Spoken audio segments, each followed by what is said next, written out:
the Coruscant episode with Dr. Pershing. Dr. Spy. Dr. Pershing. Dr. Pershing. Dr. Pershing, I do say.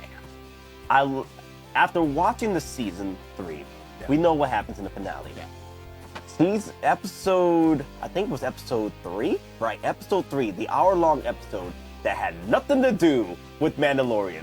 It had to do with Coruscant and Dr. Pershing's life in Coruscant. Well, you know what else it had to do with it? Cloning. Cloning, there you go. The cloning that gets referenced later, that gets built. That's what I love build-ups.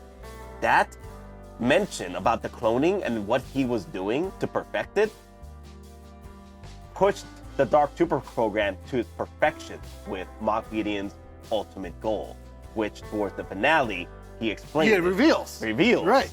So I did enjoy that. We almost got Force user troopers. Bruh. Dark troopers with Force using capabilities. Dude, okay. Live action. But wait. The Dark Troopers, the troopers with Force capability are not technically the first Force-sensitive troopers. No, they're not. Okay? The Imperial Guard. Yep. All right? Our The Red Royal Guard, Guards, the Royal Guard Yep. are Force-sensitive. Yep. Right?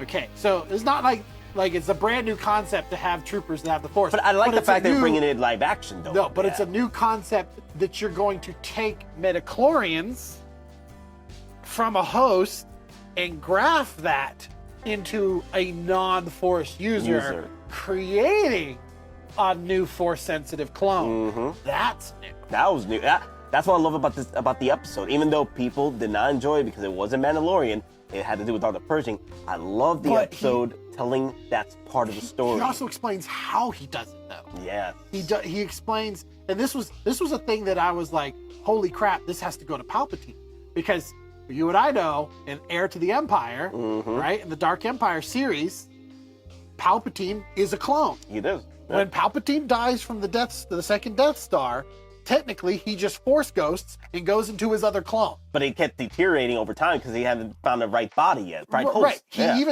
even has a moment where he seduces Luke to the dark side, and Leia has to bring Luke out of the dark side. Exactly, because he wanted to use Luke's body as the new host. Right. Yeah. I thought when we saw clones in season 1, we were going with that storyline. Mm-hmm. We still technically have that hinted at in Project Necromancer. Okay, so it's still a thing. Mm-hmm.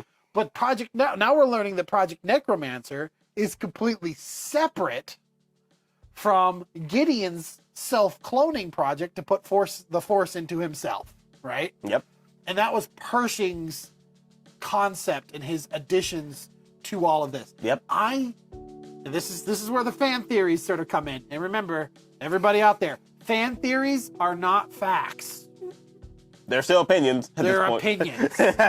Okay? My theory, if it's disproven by the show, doesn't make me dumb or anything like that. It just means they wrote something different. And there's nothing I can do about it. Yep. Okay? Unless I work on the show. Disney, please hire me. Anyways, Dr. Pershing is not gone yet. We saw him for a reason. We saw his mind get wiped for a reason. We saw the concept of his cloning process. We saw that be displayed for a reason. If they use the storytelling elements that they should be, which as far as I know they have been, we don't show anything that isn't relevant. There is something in the works in future episodes or movies that is going to reference Pershing's research or even bring him back in. Or his demise. At this point, I did enjoy that aspect of the episode.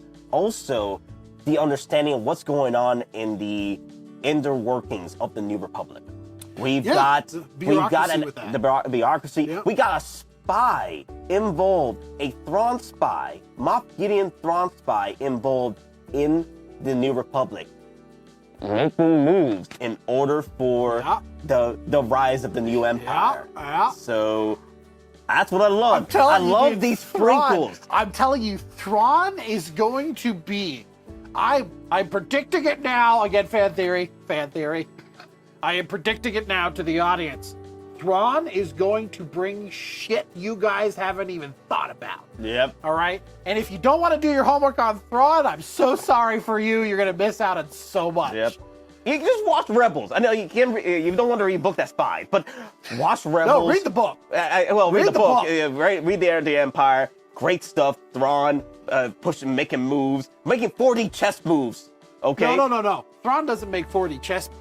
Thrawn's like 5 times worse than that. Do you remember? Hey, here's one for you Star Trek fans out there. Okay, Don, you're gonna love this. Do you remember an episode where Data ends up fighting, or not fighting, but having a game off with another alien? Yep. But the whole thing is a concept. You like move your fingers around and it twists everything in this huge cube. Yeah. But it's like you have to think like 1,000 moves ahead in order to beat your opponent. That's what Thrawn plays. Wow. That is the. It is downtime too. Thrawn is. Dude, he's worse than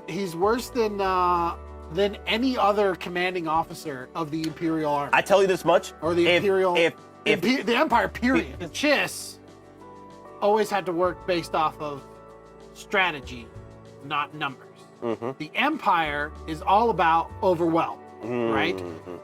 Build out a huge force. You show up en masse. You got huge turbo lasers on your Star Destroyers. Hundreds of TIE fighters that start swarming out, out of all of these different Star Destroyers that you probably massed on attacking. Yeah, and unfortunately, that was the demise of the Star Destroyer. They had too many big ass turbo lasers that were good against capital ships, but they weren't good against fighters. And that's where the TIE fighters came in play. But unfortunately, with the TIE fighters, there's swarm tactics and not many good shields. So you can quality over. It is quantity over quality. Yeah. Yeah. But that's why Thrawn works off of tactics, because the Chiss are smaller in number. He wanted a better fighter, because the better your fighter was, the more that you could deal with only one fighter. But it was very expensive. That's why Tarkin was like, no, we ain't gonna have that. Thrawn. Tarkin was ultimately, I think Tarkin in a way was also ultimately the downfall for how they had to streamline everything. Everything had to go. Well, technically, I guess that's the bureaucracy of it of the Empire. Period. Yep. It's that you have all these different military experiments, which we're also seeing in the Bad Batch, right? Which I think the Bad Batch is Project Necromancer. I think that's what Bad Batch's episodes were about. Yeah. That was the project that they were trying to get approval with Tarkin to continue funding. Yeah. Whereas our boy Thrawn is all about his TIE Defender and trying to make better gear and better equipment. Yeah. Tarkin is more him and not Jyn Erso's father. Galen Erso. Galen? No, not Galen. Krennic. Krennic. Thank you. Krennic. He's all about Director Krennic. like, a massive amount of power that will blow up a planet. Yep. They all have their super weapons, which is very Nazi reminiscent. Yeah. The Nazis had something very similar. Yep, they did. They had the jets that they were trying to work on, super the atom tank. bombs, the super tank. Yep. Each one was like, oh, this is the best thing we could ever create. Yep. And each one of them had their own problems too, Yeah, the super tank was only used like twice. No, they never made it. But they did. It was Not the mouse. No, not the super tank. The super train. My bad. I meant there was a super tank, but there was a super train, but they only used one. It was like a big ass train with a huge cannon. the hugest cannon ever. Biggest cannon ever. Yeah. On the train, and it was only used twice Because it needed rails. Because it needed rails. Yeah. Yeah. Talk about putting things on rails. Yep. Literally defined putting things on rails. Oh damn. Yeah. Yeah. No, But they did try to create the super tank, but then the super train, it was like only twice. Only twice. Yeah, they couldn't create the super tank. It was too big. Yeah, it's too big. It's too big. They couldn't. The super bomber almost came to be though. A super bomber. Almost. Almost. It was being built, and that would have gone from Germany all the way to the United States. Yep. That's how far that would have gone. But again, it's sort of the similar thing. so many different projects. You want to kind of fund all of them to make your empire as best you can, but you can't. Yep. All right. But Thrawn had to deal with and it's like almost whatever crumbs were given to Thrawn, he was like, fine, I'll take it. I'll make it work. And I'll make it work. Oh yeah. Oh, and he made things work. Oh yeah. You know, I would almost say it's only because of luck that End of Rebels turned out the way it did. Yeah, pretty much luck at this point. And also, of course, a Jedi. Usually when you factor in space wizards, that's pretty much Deus Ex Machina at that point. Usually, the Force sets up things for the victory. It may not be as fast, but that's how the Force works. Works in mysterious ways to set up the victory in the long run. We might see the villains win, but in the long haul, the Force brings balance. Allegedly. Well, everybody, you've been watching a segment from the Out of Your Mind review here at Geekin Out, and with yours truly, Gabriel Cruz from the Archetypes. I just want to thank you all for tuning in, and if you'd like to see the full conversation, you could click one of the links that will be somewhere around me, or near me, or on top of my face, one of them, something. Just make sure you click either here or over here or wherever it is. And don't forget the like button and the comments and the subscribe things. You know, all the annoying things that these YouTubers have to put out there. And then I guess I'm sort of forced to say. So I am blinking because I am fine. I am completely okay.